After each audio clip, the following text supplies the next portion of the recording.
والله جعل لكم من بيوتكم سكنا وجعل لكم من جلود الأنعام بيوتا تستخفونها يوم ظعنكم ويوم إقامتكم ومن أصوافها وأوبارها وأشعارها أثاثا ومتاعا إلى حين والله جعل لكم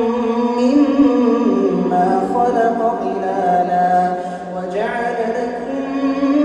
من الجبال أكنانا